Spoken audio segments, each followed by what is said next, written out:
Hiki ni kikundi cha WhatsApp ambacho kiliamua kuanzisha mradi huu wa ufugaji ili kuweza kupunguza michango kwa wanachama.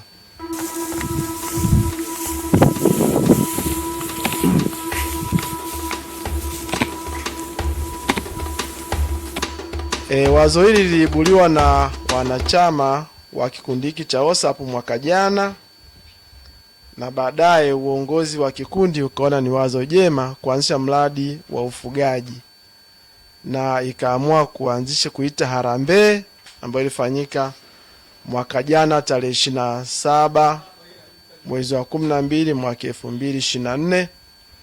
Na katika harambee hiyo tulipata ahadi na michango ya shilingi milioni 80.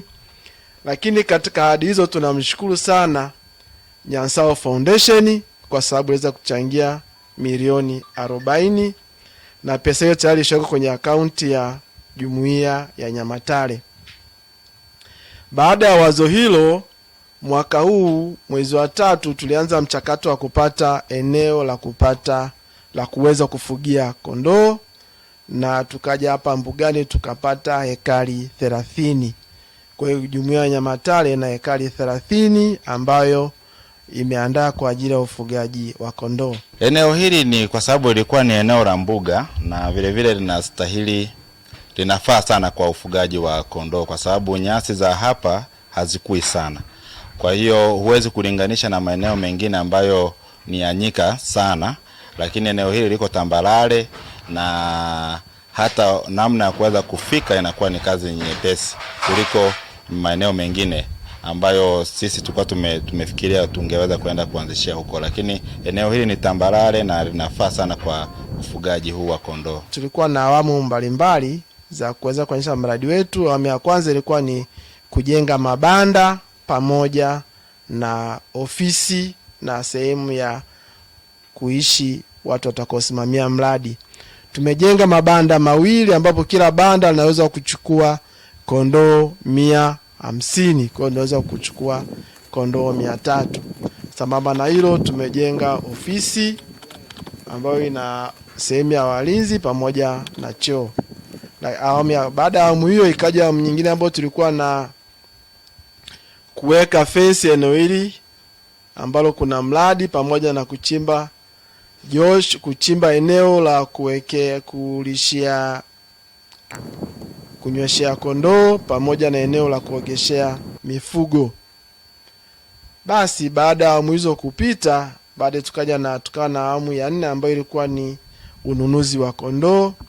Tumenunua kondoo 50 wenye thamani ya shilingi milioni 10. Tunategemea kuwa na zaidi ya mifugo 1000 kondoo. Eneo la mradi linasimamiwa na kikundi chote. Wanachama wote wana wajibu wa kusimamia huu mradi uweze kukamilika vizuri. Kwa sasa hivi nafikiri kikundi kina takribani wanachama 230. Lakini mradi wetu bado unaendelea, na mpaka sasa hivi tuna mpango wa kuweka umeme wa sola ili tuweze kwenda vizuri. Changamoto ya kwanza ulikuwa unahitaji kupata umeme uweze kufika hapa ili tuweze kuchimba kisima kwa ajili ya mifugo yetu. Changamoto ya pili, tungeweza kupata rambo ambayo tunaweza tukahifadhi maji ili wakati wa kiangazi mifugo yetu isipate shida. Kwa hiyo ni wito wangu kwa wadau na serikali, hasa Wizara ya Mifugo na Kilimo, iweze kutushika mkono ili tuweze kuwa na idadi kubwa ya mifugo ambayo inaweza ikatutosheleza kwenye mahitaji yetu. Tunategemea mradi unufaisha wanachama wa Jumuiya ya Watu wa Nyamatare. Hiyo ndo faida ya kwanza. Lakini matarajio ya kwetu kwenye huu mradi, tuna matarajio makubwa kwa baada ya miaka 2, 3 mpaka 5.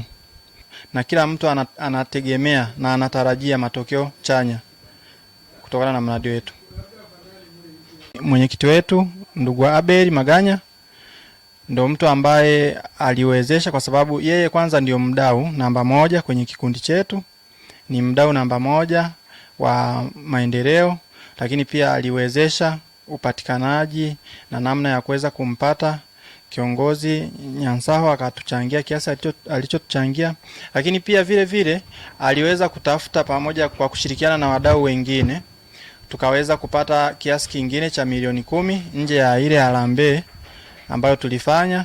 Tuliwezeshwa milioni 10 ambayo pia itatusaidia kwenye mahitaji ya mradi wetu, lakini pia itatusaidia kukua. Kwa sasa hivi nafikiri kikundi kina takribani wanachama 230, lakini ni juhudi zetu pia kama sisi watu wa jumuiya tuweze kuhamasishana ili kikundi kiweze kuwa na idadi kubwa ya wanachama. Na maono ya viongozi wetu ambao tunao kwenye jumuiya ya Nyamatare ni kila mwanachama, kwa wale wote ambao hawana bima, wapate bima. Hali ya soko ni nzuri kwa sababu kondoo hawa ni wa kisasa, na nafikiri ni mbegu nzuri, na kulingana na ubora wa hii mbegu kwa kondoo moja sio chini ya shilingi 200,000. Kwa hiyo wana utofauti sana na kondoo hawa wa kawaida. Kwa hiyo tunategemea hata kama tukiwa na kondoo zaidi ya 1000, kikundi kikaamua kuuza kondoo labda 500, tunaweza tukapata hela nyingi sana kwa hii hali ya soko jinsi ilivyo.